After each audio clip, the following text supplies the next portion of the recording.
જ્ઞાન અજ્ઞાન. તો ઘણાનું એવું માનવું છે કે જ્ઞાન અજ્ઞાનને વિરોધ છે, પણ વાસ્તવિકતા એ જોઈએ તો જ્ઞાન એ કોઈનું વિરોધી નથી. જેમ દીવો અગરતો પ્રકાશ એ અંધકારમાં પડેલી વસ્તુને ઉજળી કરી બતાવે છે, એટલે પ્રકાશ અંધકારનો વિરોધી નથી. એમ જ્ઞાન એ અજ્ઞાનનો વિરોધી નથી. એટલે કે આપણે જે બ્રહ્મ પર્યંત જે જાણીએ છીએ એ સર્વમાત્ર એક અજ્ઞાન જ છે. અને જો નથી જાણી શકતા એ જ જ્ઞાન, જે આપણે જાણવાનું રહેતું નથી, અગર તો જાણી શકતા નથી, એ જ જ્ઞાન એટલે કે આપણે છીએ. નિયમ અનુસાર પણ એમ જ છે કે જાણનાર વ્યક્તિને માટે જાણવાની વસ્તુ હંમેશા અલગ જ હોય છે. જો જાણવાની વસ્તુથી જાણનાર અલગ ના થાય તો વસ્તુને જાણી પણ કઈ રીતે શકે, અર્થાત જાણી શકાતી નથી. જેમ કે ઘટ દ્રષ્ટા જું ઘટ નહીં, એ જ ન્યાયે જાણવાની વિગત કે વસ્તુ એ પણ જાણનારો પોતે નથી. આમ જે અલગ હોય તેને જ જાણી શકાતું હોય છે, માટે જે જણાય તે અજ્ઞાન જ કહેવાય છે, એટલે કે દ્વૈત માત્ર. વળી વ્યક્તિ ખુદ પોતાને જ જાણે છે એવું તો માનવા જોગ પણ નથી, એવું તો મનાય જ નહીં. આમ ના જાણવા અને જાણવા વચ્ચેનો હા કે ના એ વચ્ચેનો જે સમય ઘટના, જેમ કે સાહેબે કહ્યું છે કે હા કહું તો હૈ નહીં, ના કહ્યો ન જાય, હા ના કે બીચ મેં સાહેબ રહ્યો સમાય. એમ કે જે હા નાના વચમાં જે તબક્કો છે એ જ આપણું સ્વરૂપ છે. આ તબક્કાનો ભેદ જાણવો એ જ શ્રી નિરાંત મહારાજનું હાર્દ છે, પ્રાણ છે. કારણ કે કોઈ પણ બાબતને અમુક જગ્યાએ તેનું મૂળ હાર્દ છુપાયેલું હોય છે, ગમે તે બાબત હોય, અને તે હાર્દનો ભેદ ખુલવાથી જ મૂળ રહસ્યની પ્રાપ્તિ થતી હોય છે. બાકી સર્વ મિથ્યા જ પ્રયત્નો નીવડતા હોય છે, કારણ કે પ્રયત્નો માત્ર સર્વ પ્રવૃત્તિ કે કર્મ જ છે, અને પોતાના સ્વરૂપની પ્રાપ્તિ માટે કર્મવાદ મિથ્યા છે. દાખલા તરીકે ખૂણામાંથી ઉત્પન્ન થયેલું અંધારું જેમ ખૂણાને જ ઢોકે છે, આમ આપણામાંથી એટલે માન્યતામાંથી ઉત્પન્ન થયેલી અવિદ્યા જ આપણને ઢોકતી હોય છે. આમ જેનો આધાર છે એને જ એ આચ્છાદન કરે છે, અર્થાત ઢોકે છે. આથી આશ્રયત્વ વિષયત્વ થાય છે. જો આશ્રયત્વ જ ના હોય તો વિષયત્વ ક્યાંથી હોય? એમ આપણે જ ના હોઈએ તો કદાચ આ સર્વ દ્વૈતાદ્વૈત પણ ક્યાંથી હોય? અર્થાત ના જ હોય. સંતમતનો આ જ હેતુ છે કે વિષયત્વનો ત્યાગ કરી આશ્રયત્વને ગ્રહણ કરવું. દાખલા તરીકે સુષુપ્તિ અવસ્થાની જેમ.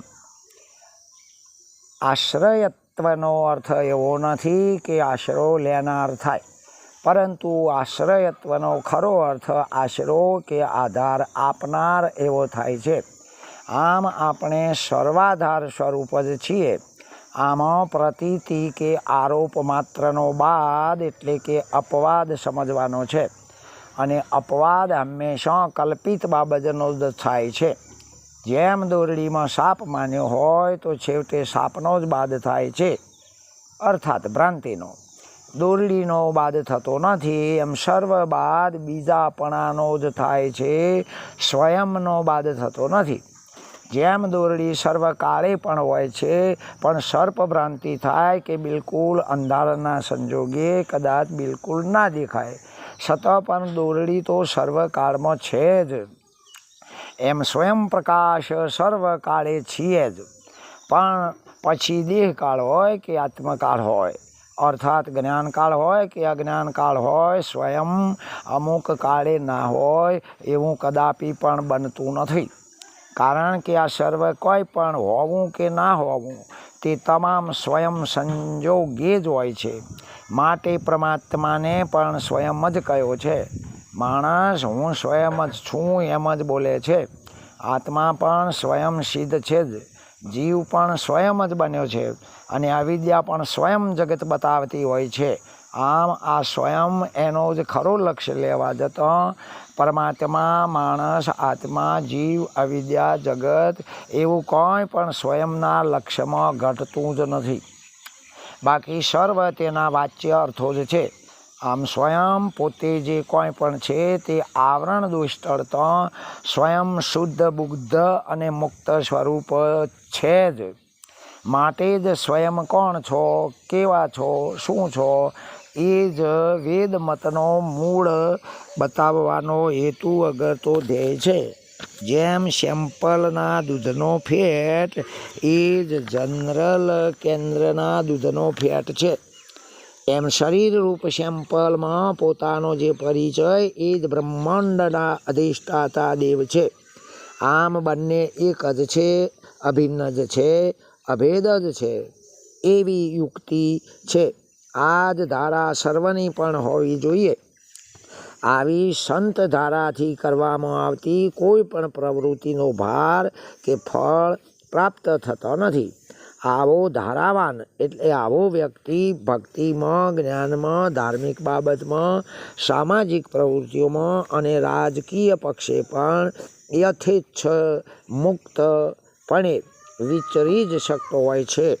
તેને કોઈ જ બંધન પ્રતીતિ થતો નથી. માટે જ શ્રી કૃષ્ણે અર્જુનને પણ રાજવિદ્યા ભણાવી હતી. વળી રામચંદ્રે ખુદ જ લક્ષ્મણને રાવણ પાસે રાજવિદ્યા શીખવા માટે મોકલ્યા હતા. દ્રોણ ગુરુ પણ કૌરવ પાંડવોને રાજવિદ્યા જ શીખવતા હતા. આવા તો ઘણાય દાખલાઓ છે. શું તેઓ પાગલ હતા? શું તેઓને જ્ઞાન ન હતું એમ માનશો ખરા તમે? તો ના, તેઓ જ જ્ઞાનના અધિષ્ઠાતા ગણાય છે.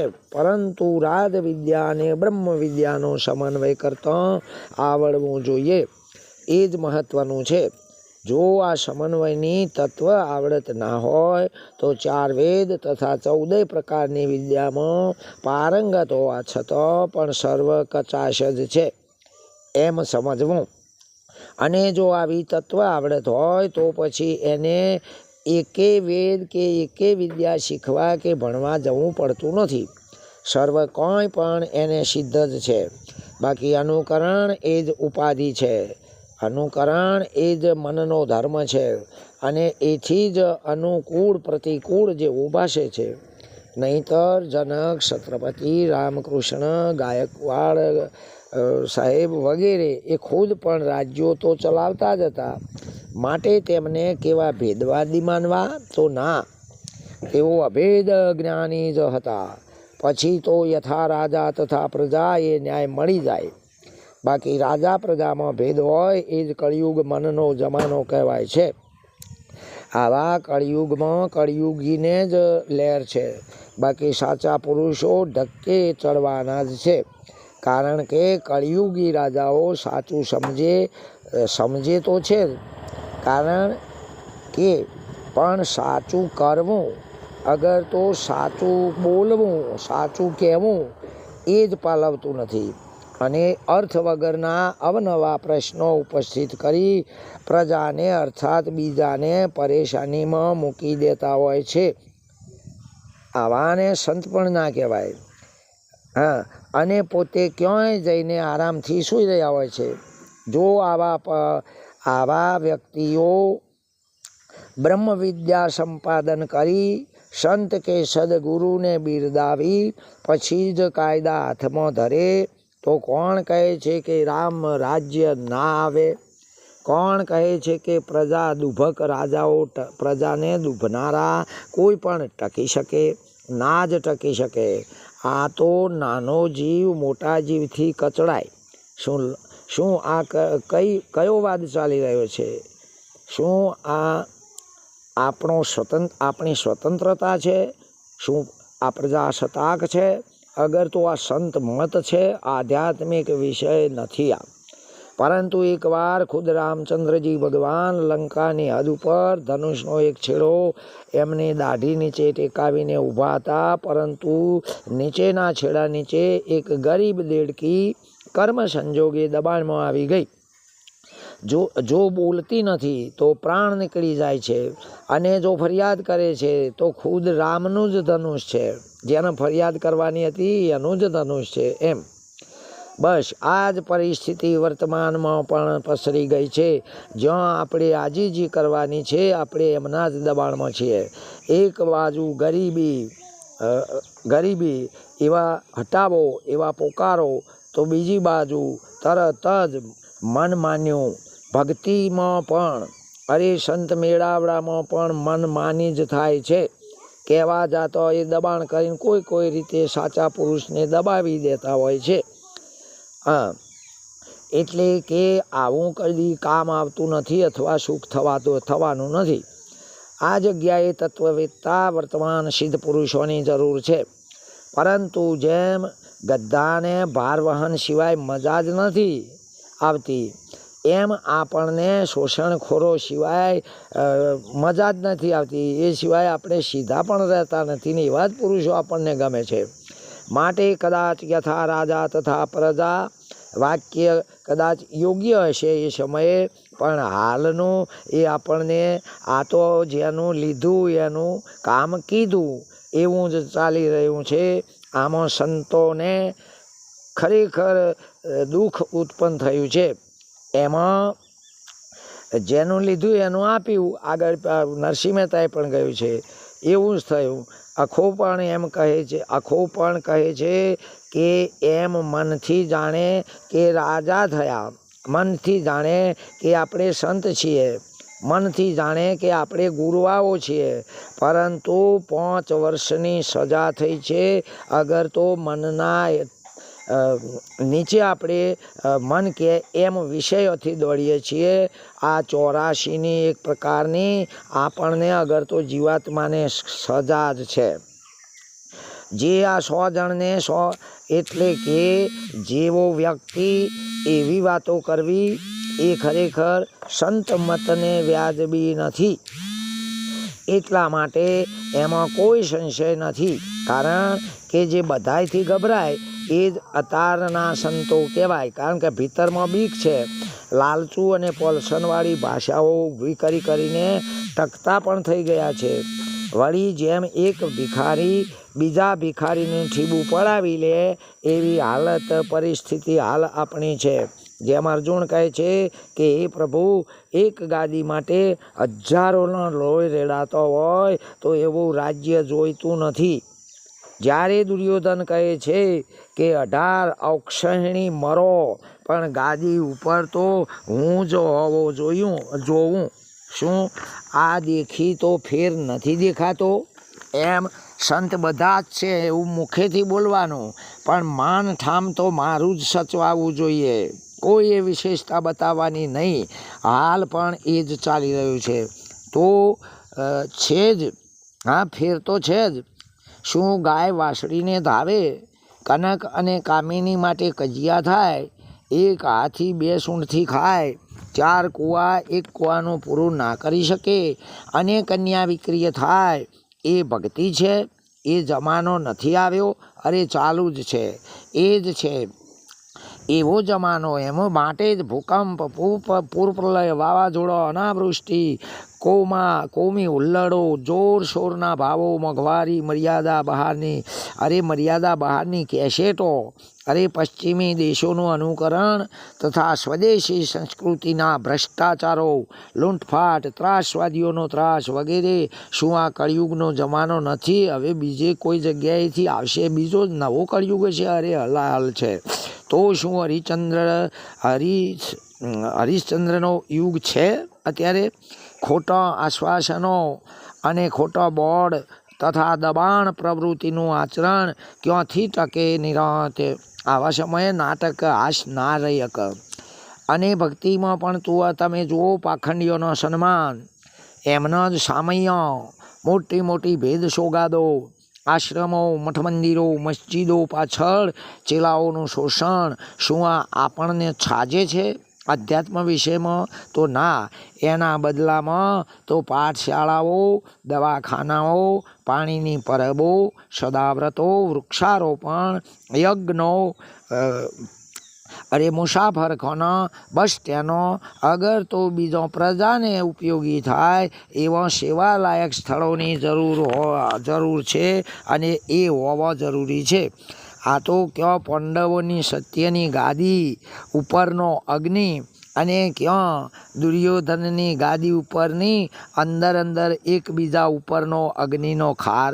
અત્યારે તો જે સાચું બોલે એનો રથ 3 ગજ નીચો ઉતરે અને જે અસત્યનું પાલન કરે એનો રથ જ એટલે કે એની ગાદી 10 ગજ ઊંચી આવી જાય છે. શું આ ઉથલ પાથલ નથી? તો શું કહેવાય? શું સમય પરિવર્તન છે? તો ના, માણસના દિલના ભાવો જ ફરી ગયા છે. વાડે જ ચીભડો ગળે ત્યાં કોનું રક્ષણ માગવું? લોન લીધા પહેલાં જેમ બરફ વચમાં જ ઓગળી જાય એમ અત્યારની હાલની પરિસ્થિતિ છે. ઉપદેશ લીધા પહેલાં અગર તો પછીથી બરફની જેમ વચમાંથી જ શોષણ થઈ જતું હોય છે. શું આ શોષણ પદ્ધતિ સંતને શોભે ખરી? અરે ભારતની સંસ્કૃતિ જો સંતોની, શૂરવીરોની, ઋષિમુનિઓની, વિધવાઓની અને અનંત પ્રકારે જો ભારતની સંસ્કૃતિ બોલતા હોય તો આ સંસ્કૃતિ કેનારાએ જ વિકૃતિ લાવીને ઊભી કરી છે. કોને ફરિયાદ કરવી? કોને કહે દલડાની વાતો નથી રહેવાતું હવે એવું તો સતાર પણ કહે છે.